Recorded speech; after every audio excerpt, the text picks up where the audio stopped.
Daniel Hayes had grown accustomed to living with weariness in his bones. Every day was a cycle of labor, sacrifice, and worry, yet he carried it all without complaint for the sake of his daughter, Emma. At 34, he had the appearance of a man far older, deep lines creased his face, and his hands were rough with calluses from years of odd jobs and late-night shifts. Once, long ago, Daniel had dreamed of building his own repair shop, but those dreams faded the day his wife, Sarah, fell gravely ill. Her passing 3 years ago had left him with nothing but medical debt and a little girl who needed him more than ever. Since then, Daniel had become both mother and father, breadwinner and caregiver, protector and comforter. He had no time to dwell on his grief. Life demanded too much of him. His mornings began before dawn, when most of the town was still cloaked in silence. He would quietly dress in his faded work clothes, careful not to wake Emma, and step out into the cold air with a thermos of weak coffee. His first job was at the local gas station, where he worked behind the counter, stocked shelves, and occasionally changed a customer's tire. By midday, he would rush across town for a handyman shift, painting fences, fixing leaky sinks, or hauling junk, anything that would earn a few extra dollars. It wasn't glamorous, and it barely kept them afloat, but Daniel endured it with quiet determination. Every cent he saved went toward rent, groceries, and the little extras for Emma, like the pink backpack she had begged for at the start of the school year. Still, the cracks in their life were showing. Their landlord had reminded him, twice, that rent was overdue. The fridge often looked emptier than Daniel liked, and too many nights, he went to bed hungry so Emma wouldn't have to.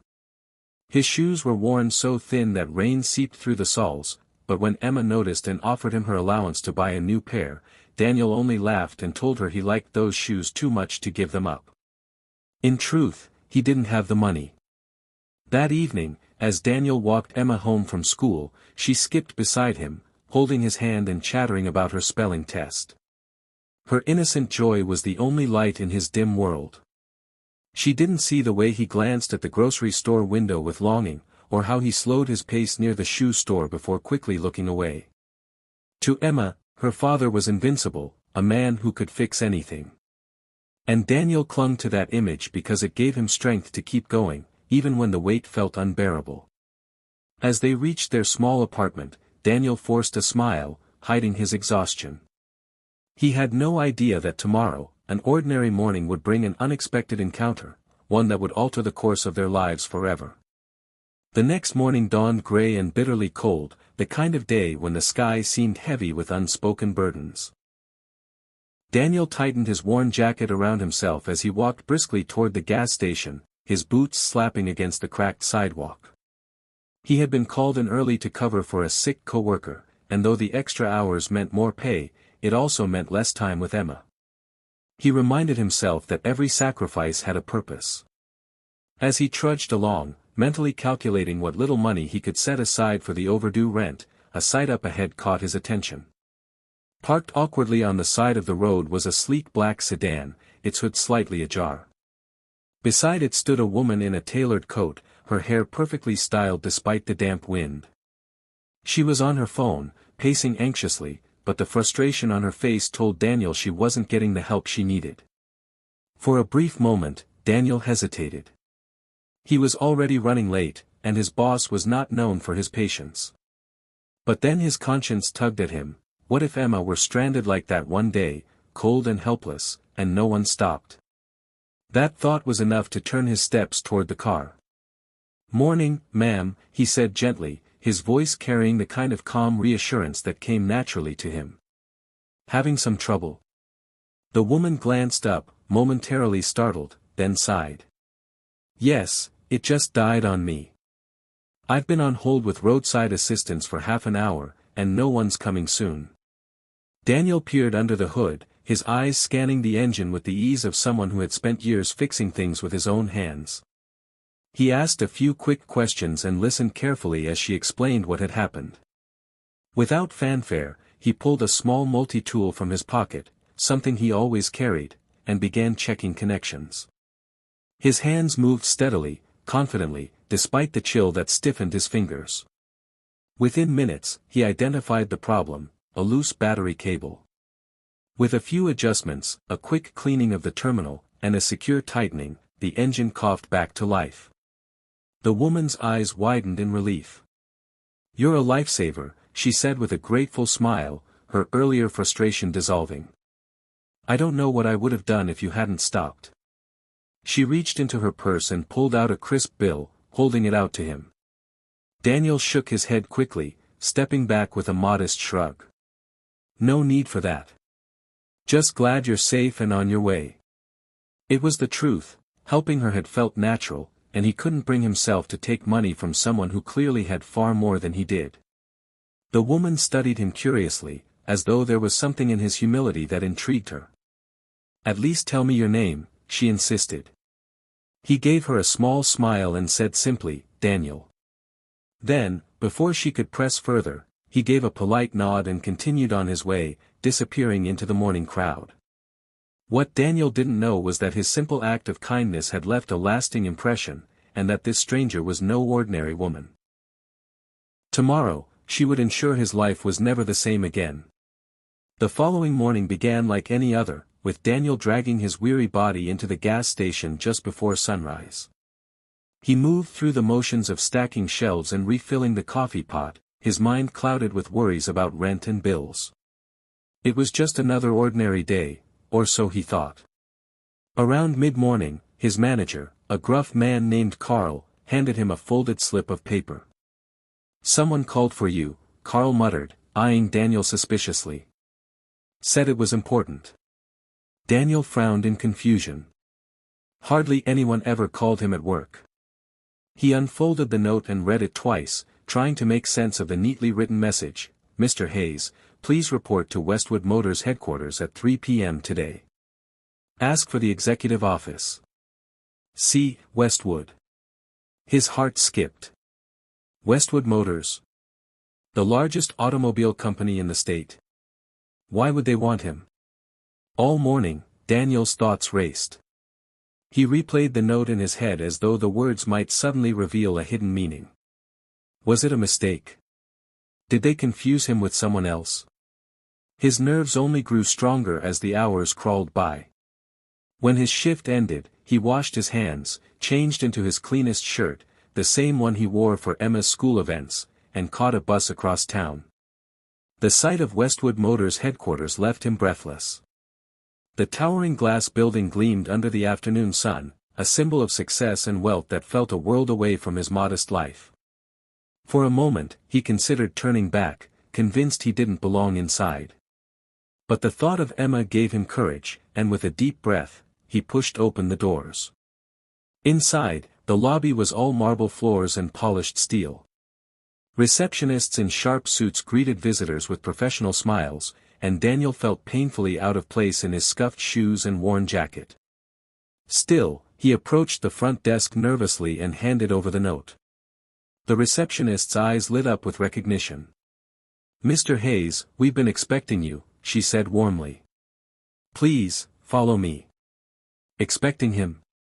The word sent a shiver down his spine.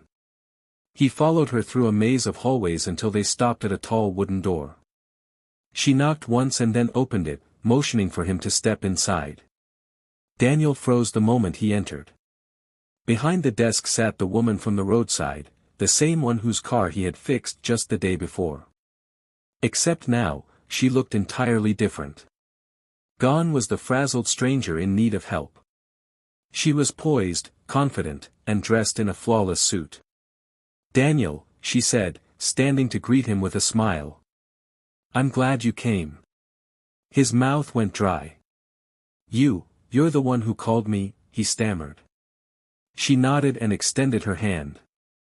"Clara Westwood, CEO of Westwood Motors." For a long moment, Daniel just stood there, stunned into silence. The woman he had helped yesterday wasn't just another stranded driver.